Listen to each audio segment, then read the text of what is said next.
Tinawag ka lang ko ni Ali, nawawala rin si Joey. Irene! Naman! Ba't ba nakarating ka nila eh? Hindi namin iwan. Ano sa dalawa na yan? May tumawag na ba? May tumawag na?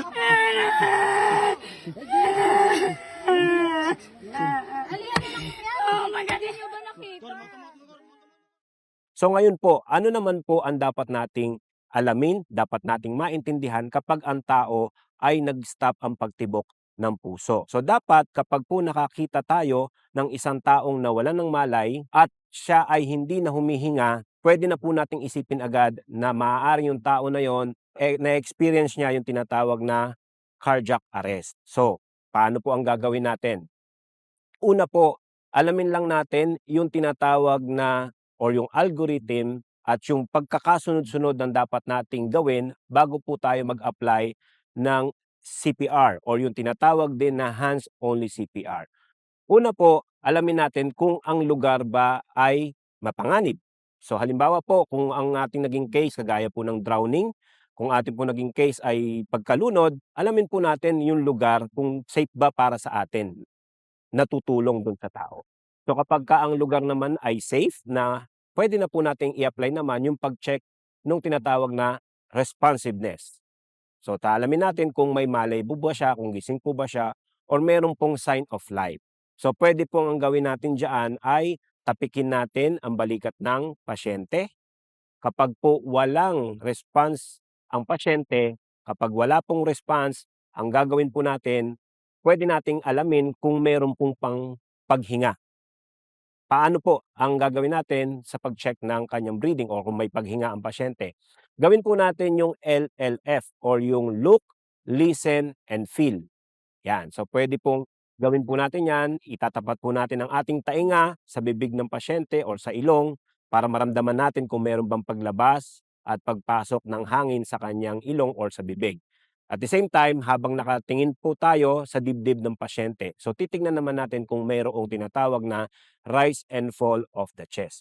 Kapag po yung presence ng breathing ay wala, hindi po siya humihinga, hindi po siya gumagalaw, wala pong movement, walang sign of life, that's the time tumawag po agad tayo ng tulong. Yan. But, ang pagtawag po ng tulong, it's a case-to-case basis. Kung talagang identified natin talaga na merong emergency at pangangailangan ng ambulansya, might as well tumawag na po tayo agad or maghanap tayo ng ibang taong pwedeng tumawag ng tulong. Okay? So, yung separation po kung kailan tatawag ng tulong, magbabaris po yan sa senaryo, sa kaso nung nakita nating insidente.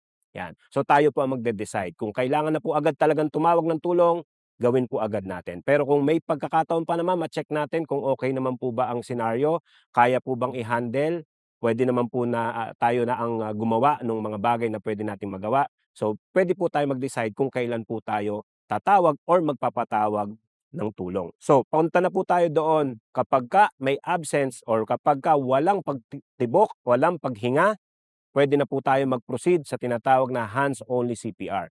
So, pagdating po sa hands-only CPR, ano po ang dapat nating i-consider? Unang-una po is yung lugar kung nasaan yung i-CPR natin. So, halimbawa po, ang pasyente natin ay nalunod, so dapat alisin po natin siya doon sa lugar na pwedeng mag-cause pa rin ng pagkalunod. Or halimbawa, itabi po natin siya sa shore or sa lugar na wala ng tubig. Okay. Ano po ang consideration natin sa lugar? Kailangan flat and firm. Hindi po malambot. Hindi po damuhan. Kailangan firm po siya na flat surface. So, pwede rin po natin consider halimbawa, kapag po dadalhin natin siya sa isang lugar is medyo ano po, since ang dagat or ang mga paliguan ay medyo naka-incline yung surface niya, ang itapat po natin ng head dun sa medyo mas mataas ng kaunti. Wag po natin siyang isa-side or na nakatagilid. So, titignan po natin yung terrain or yung pinaka-level ng ating paglalagyan kahit po yan ay flat, kung hindi naman po magiging maayos ang posisyon ng ating pasyente. Ang better po na gawin natin is kung halimbawa ang lugar ay medyo incline, medyo mas mataas ng kaunti sa bandang taas, mas ipwesto po natin yung head dun sa area na po na yun. Okay. So next po, kapag po na-plot na po natin ang pasyente, na ilagay na natin sa mas firm na surface, start na po agad tayo ng tinatawag na hands-only CPR. Yung heel of the hand, ilalagay natin sa center of the chest. Yan. Tapos, paano yung posisyon? Kailangan naka-straight ang elbow, hindi siya naka-bend. Straight ang elbow, dalawa. So, paano gagawin natin?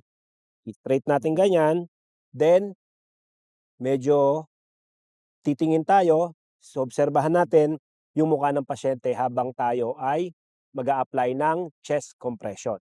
So paano ang posisyon natin? Kailangan straight ang arm, then yung bigat ng ating balikat, ng ating katawan, yung body weight natin, yun ang ipangko-compress natin. Hindi yung braso ang ipangko-compress, kundi yung weight natin, yun ang ipandidiin natin sa lalim na 2 to 2.4 inches. So gaano kalalim? Ito, papakita namin sa inyo.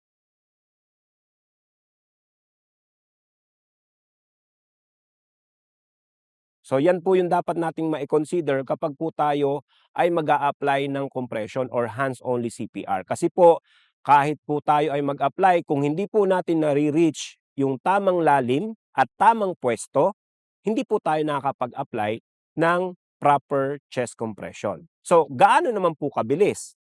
So, tama na yung lokasyon, tama na yung posisyon, gaano naman kabilis ang magiging compression natin? So, magbibilang lang po tayo ng 100 to 120 compression sa loob ng 1 minuto.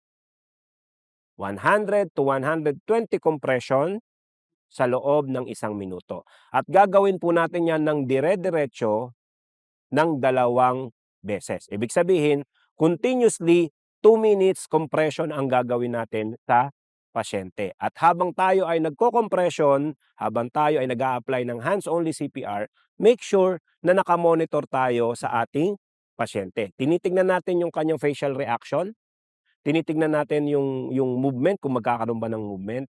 So yan po yung dapat nating i-consider sa bilis. Ano naman yung tempo? Ano naman yung tempo? So, may tinuturo internationally, itinuturo po yung rhythm na awit or yung kanta ng Bee Gees na Staying Alive. So, kung papatugtugin nyo po yung chorus ng Staying Alive, yun po yung rhythm na kailangan natin masundan kung gaano po kabilis ang ating compression. Ngayon, ano naman ang dapat natin i-consider para po mag-stop na tayo or itigil na natin ang pagbibigay ng hands-only CPR? So tandaan lang po natin yung mnemonics na STOPS or S-T-O-P-S.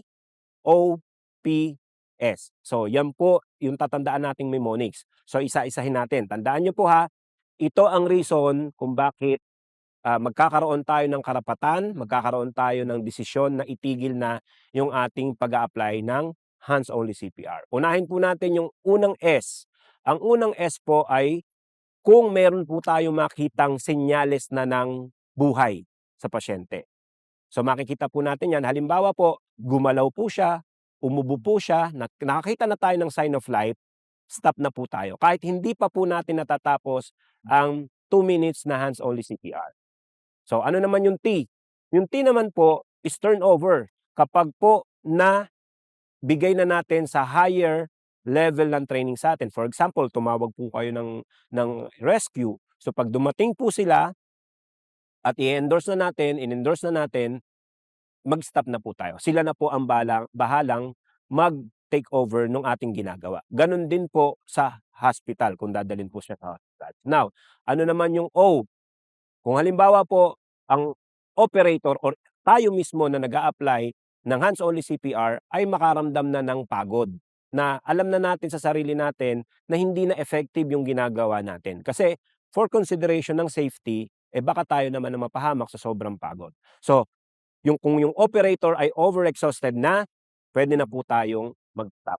Kung may papalit, mas maganda. Pero kung wala po talaga, no choice, talagang walang ibang pwedeng gumawa ng ating ginagawa at walang nakakaalam kung paano siya gawin, may karapatan naman po tayong tumigil.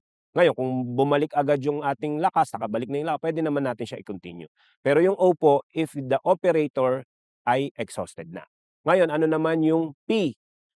Yung P po stands for physician. Ibig sabihin kung may doktor na po within the area at siya na po ang magte-take over, so that's the time na mag-stop na po tayo kasi tinake over na po ng physician or ng doktor ang responsibility. So ano naman po yung huling S? Yung huling S naman po kung ang scene natin ay naging unsafe.